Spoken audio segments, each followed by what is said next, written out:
Hello everyone, स्वागत है आप सभी का हमारे एक और नए वीडियो में। तो आज जो है हम लोग क्लास 12 ज्योग्राफी का जो सेकंड चैप्टर है ह्यूमन सेटलमेंट्स उसको पढ़ने वाले हैं। ठीक है, इसका कंप्लीट एक्सप्लेनेशन जो है आपको आज मैं दूंगा। ठीक है, क्लास 12 ज्योग्राफी के लिए यहाँ पे 11 लिखा हुआ है गलती से। तो ये क्लास 12 ज्योग्राफी का जो सेकंड चैप्टर है इंडिया वाला बुक का, इंडिया पीपल एंड इकोनॉमी उसका, तो इसका कंप्लीट एक्सप्लेनेशन आपको इस वीडियो में आज मिल जाएगा। ठीक है, अगर आपको इसका पीडीएफ चाहिए, नोट्स चाहिए, एमसीक्यू चाहिए, तो आप जो है the social class dot in के वेबसाइट को विजिट करके वहां से सब बिल्कुल फ्री ऑफ कॉस्ट ले सकते हैं। ठीक है, तो चलिए बिना किसी देरी के वीडियो को शुरू करते हैं। तो सबसे पहला जो चीज है, what is human settlement. Human settlement क्या होता है? तो human settlement is any cluster of dwelling village town और city where people live and establish an economic support base. Human settlement क्या है कि किसी टाइप का एक मतलब एरिया है, जैसे कि आपका विलेज हो सकता है, टाउन हो सकता है, सिटी हो सकता है, जहाँ पे लोग रहते हैं और अपना इकोनॉमिक सपोर्ट बेस बनाते हैं। मतलब वहां पे रहना, खाना, काम धंधा सब वहीं पे करते हैं। ठीक है, जो सेटलमेंट होता है वो अलग अलग साइज का हो सकता है, अलग अलग फॉर्म में हो सकता है, और उसका अलग अलग फंक्शन हो सकता है, जो कि आपका नेचुरल और सोशल और टेक्नोलॉजिकल फैक्टर पे डिपेंडेंट है। जैसे कि कोई जो सेटलमेंट होता है वो बड़ा हो सकता है, कोई छोटा हो सकता है, उसमें ज्यादा लोग, किसी पे कम लोग, और अलग अलग फंक्शन भी हो सकता है सेटलमेंट का। कोई इंडस्ट्रियल टाउन हो सकता है, कोई आपका टूरिस्ट टाउन हो सकता है, कोई नॉर्मल आपका विलेज हो सकता है जहाँ पे उतना कुछ नहीं होता है। तो इस तरह से सब कुछ जो है वेरी करता है अलग अलग फैक्टर्स पे। बाकी आपका रूरल रूरल और अर्बन दो टाइप का फर्मा प्राइमरी सेटलमेंट्स है, उसको देख लीजिए। ठीक है, रूरल सेटलमेंट और आपका अर्बन सेटलमेंट। ठीक है, साइज और डेंसिटी के मामले में देखा जाए तो rural settlement small in size और लो डेंसिटी होगा। ठीक है, और अर्बन सेटलमेंट जो होगा large in size and high density होगा। इकोनॉमी का बात किया जाए तो रूरल सेटलमेंट में आपको प्राइमरी एक्टिविटीज एग्रीकल्चर, फॉरेस्ट्री ये सब देखने को मिलेगा। अर्बन सेटलमेंट में सेकेंडरी एंड टर्सरी एक्टिविटी, मतलब इंडस्ट्री, सर्विसेज, ये सब चीज आपको देखने को मिल जाएगा। ठीक है, सेटलमेंट फॉर्म का बात किया जाए तो आपका रूरल सेटलमेंट में क्लस्टर्ड, सेमी क्लस्टर्ड, हेमलेटेड और डिस्पर्स्ड सेटलमेंट आपको देखने को मिलेगा। ठीक है, ये सेटलमेंट टाइप है। और आपको अर्बन सेटलमेंट कॉम्पैक्ट या फिर मल्टी फंक्शनल सेटलमेंट देखने को मिलेगा।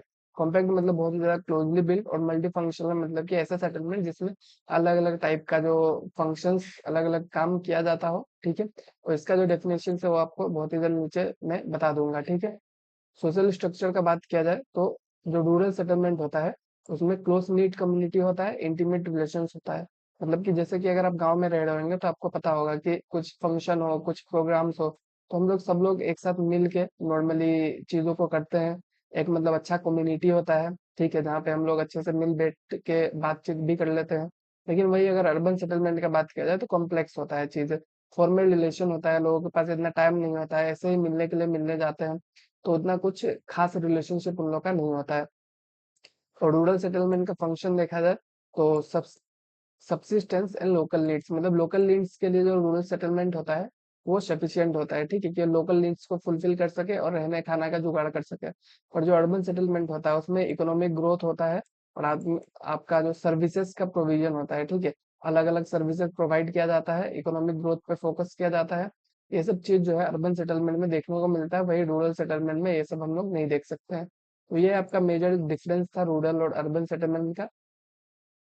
बाकी रूरल सेटलमेंट के टाइप्स को देख लीजिए। ठीक है, तो सबसे पहला टाइप क्या है, क्लस्टर्ड या न्यूक्लिएटेड।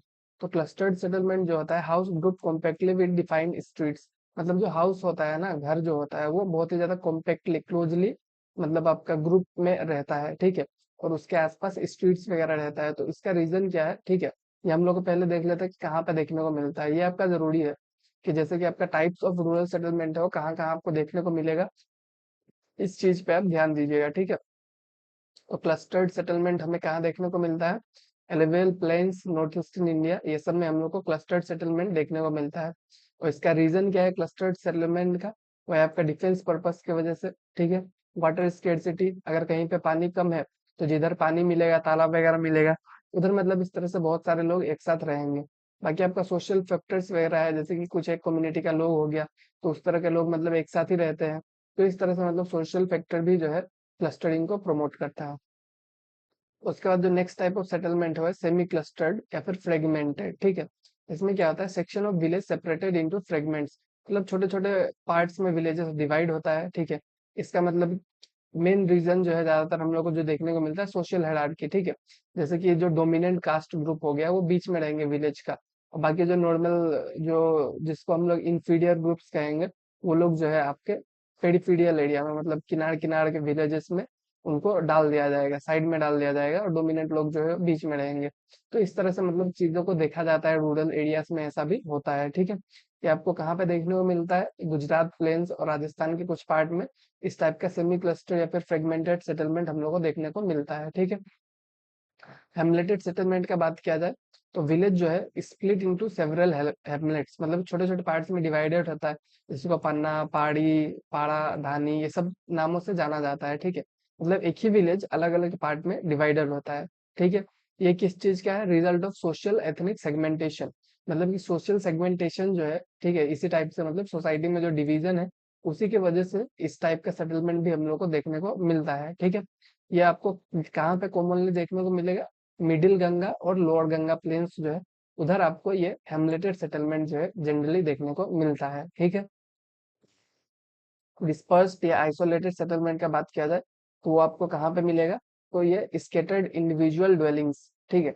मतलब डिस्पर्स सेटलमेंट मतलब कि स्केटर्ड होता है, बहुत ही मतलब बिखरा बिखरा। इंडिविजुअल ड्वेलिंग्स मतलब कि एक घर इधर है, एक घर उधर है, इस टाइप से रहेगा। आपको ये हिली एरियाज में देखने को मिलेगा, फॉरेस्ट में, ट्राइबल एरियाज जैसे कि मेघालय, उत्तराखंड, इन सब एरिया में, या फिर केरला का जो ट्राइबल एरिया है वहां पे आपको ये डिस्पर्स आइसोलेटेड सेटलमेंट देखने को मिलता है, ठीक है।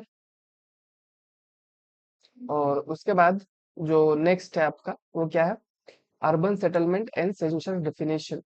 वैसे अगर देखा जाए तो ये आपका सिलेबस में नहीं था, पिछले बार तो नहीं था ये, ठीक है। इस बार भी शायद नहीं है अर्बन सेटलमेंट वाला जो पार्ट है, फिर भी देख लीजिए, अगर आपको कुछ नॉलेज मिल रहा है तो ये नुकसान नहीं होगा, ठीक है।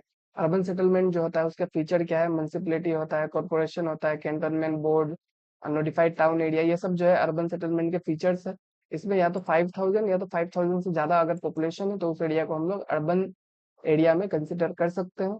75% से ज्यादा जो मेल मेन वर्कर्स है, मेन वर्कर्स मतलब जो लोग 183 डेज से ज्यादा काम करते हैं, वो नॉन एग्रीकल्चर एक्टिविटीज में एंगेज हो, और 400 से ज्यादा मतलब जो उसका पर स्क्वायर किलोमीटर डेंसिटी हो, मतलब, ठीक है। ये सब मैंने पिछले चैप्टर में एक्सप्लेन किया है कि आपका डेंसिटी क्या होता है, मेन वर्कर क्या होता है, तो जो है आप एक बार देख लीजिएगा, ठीक है। बाकी यही उसका अर्बन सेटलमेंट का डेफिनेशन है। इसमें से ये सारे क्राइटेरिया मिलने चाहिए, तभी जाके उसको हम लोग अर्बन सेटलमेंट जो है वो कह सकते हैं। और इंडियन टाउन का एवोल्यूशन जो है वो कैसे हुआ? तो एंशंट टाउन जो है, ठीक है, जैसे कि आपका रिलीजियस टाउन, कल्चरल सेंटर्स, इसका एग्जांपल्स क्या है? वाराणसी, मदिरा है, प्रयाग। तो इस बार का जो बोर्ड हुआ था 2025 का, उसमें टाउन से लेके आपका 3 क्वेश्चन आया था, 3 मार्क्स का क्वेश्चन आया था, ठीक है, एवोल्यूशन ऑफ इंडियन टाउन इस पार्ट से। तो ये जो पार्ट है बहुत इंपॉर्टेंट है, इसको आप अच्छे से पढ़ लीजिएगा। और मिडिवल टाउन जो है उसमें आपका फोर्ट, प्रिंसली हेडक्वार्टर्स, जैसे कि आपका कौन सा टाउन है, दिल्ली, जयपुर, ये सब। बाकी मॉडर्न टाउन जो है वो कॉलोनियल पीरियड में बनाया गया है, जैसे कि आपका पोर्ट टाउन हो गया, एडमिनिस्ट्रेटिव टाउन हो गया, फिर इंडस्ट्रियल टाउन हो गया, जैसे मुंबई, कलकत्ता, चेन्नई, जमशेदपुर। ये मतलब इंडस्ट्रियल सिग्निफिकेंस जिसका ज्यादा है, ये सब मतलब कॉलोनियल पीरियड में ब्रिटिश ने बनाया है। ये सब आपका मॉडर्न टाउन है, ठीक है। तो ये जो है आप डेफिनेशन के हिसाब से बुक में देख लीजिएगा एक बार, टाउन्स कौन कौन सा किस किस कैटेगरी में आता है उसको भी देख लीजिएगा। बाकी टाउन्स का फंक्शनल क्लासिफिकेशन भी किया जाता है फंक्शन के बेस्ड पे, ठीक है। जैसे एडमिनिस्ट्रेटिव टाउन कौन कौन सा है? न्यू दिल्ली, चंडीगढ़, भोपाल। और इंडस्ट्रियल टाउन मतलब जिसमें इंडस्ट्रीज ज्यादा है, Jamshedpur, Coimbatore, Bhilai. Transport town Mumbai, port town है, इतरसी, रेल जंक्शन है। बाकी आपका कमर्शियल टाउन जैसे कि मार्केट्स वगैरह जहाँ पे ज्यादा हो, कलकत्ता, अहमदाबाद। माइनिंग टाउन जहाँ पे माइनिंग एक्टिविटीज वगैरह होता है, रानीगंज, सिंगरौली। एजुकेशनल टाउन मतलब जहाँ पे एजुकेशनल इंस्टीट्यूट बहुत ज्यादा है, वाराणसी, रुड़की। रिलीजियस टाउन अमृतसर, तिरुपति, ये सब मतलब इन लोगों का रिलीजियस सिग्निफिकेंस है बहुत ज्यादा। टूरिस्ट टाउन जैसे शिमला, ओटी, ये सब जो है टूरिस्ट टाउन है, ठीक है। और जो लार्जेस्ट सिटीज है वो मल्टी फंक्शनल बन जाते हैं टाइम के साथ, ठीक है। जो बड़े बड़े सिटीज है वो बस जैसे कि कोलकाता हो गया, ठीक है, कमर्शियल टाउन ऐसे हम लोग उसको कहते थे, बट अब मतलब वो बहुत ही ज्यादा मल्टी फंक्शनल हो गया, अलग अलग चीजें भी वहां पे होता है। तो जो जो बड़ा सिटीज हो जाता है वो टाइम के साथ अपना मल्टी फंक्शनल हो जाता है, ठीक है। अर्बनाइजेशन का ट्रेंड क्या है इंडिया में 1901 टू 2011? तो अर्बनाइजेशन का पॉपुलेशन किस टाइप से था? 1901 में 10% था, फिर आपका 17, फिर 27, और अभी के टाइम में 31.16% है। डेकेडल ग्रोथ जो है अर्बनाइजेशन का कितना परसेंट हुआ है, तो 1901 टू 51 के बीच में 41%, फिर उसके बाद 2001 तक आपका 31%, फिर आपका 31%, ठीक है। तो ये आपका डेकेडल ग्रोथ था, मतलब कि 10 साल में कितना अर्बन पॉपुलेशन में ग्रोथ देखने को मिला है परसेंट में। तो यहाँ पे एक फैक्ट दिया हुआ है कि urban population grew 11 fold in the 20th century but growth rate has slowed in recent decades. मतलब कि जो 20th सेंचुरी है उसमें अर्बन पॉपुलेशन जो है वो 11 बार बढ़ चुका है, ठीक है। लेकिन जो अभी का टाइम में ग्रोथ रेट है वो स्लो होते जा रहा है। Smart cities mission, smart city mission जो है ये भी एक इम्पोर्टेंट टॉपिक है आपके इस चैप्टर का। इसका स्मार्ट सिटी मिशन का एम क्या है, इसमें मतलब कोर इंफ्रास्ट्रक्चर प्रोवाइड करना है, क्लीन और सस्टेनेबल इन्वायरमेंट प्रोवाइड करना है, और हाई क्वालिटी लाइफ जो है लोगों को प्रोवाइड करना है, यही स्मार्ट सिटी मिशन है। बाकी इसमें कौन कौन से फीचर्स है इसके, मतलब स्मार्ट सॉल्यूशन का यूज किया जाता है, जैसे आईसीटी, मतलब आपका आईटी स्किल्स हो गया, इंटरनेट हो गया, आपका कंप्यूटर्स हो गया, इन सब चीजों का रियल टाइम मॉनिटरिंग, मतलब रियल टाइम में चीजों को मॉनिटर किया जाएगा।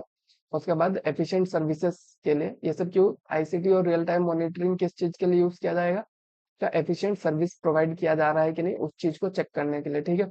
Disaster resilience and resource conservation, ये सब चीजों को किया जाएगा ताकि हम लोग स्मार्ट सिटी मिशन जो है उसको सक्सेसफुली कंप्लीट कर सके, मतलब ये सब चीजें स्मार्ट सिटी मिशन के अंदर किया जाएगा।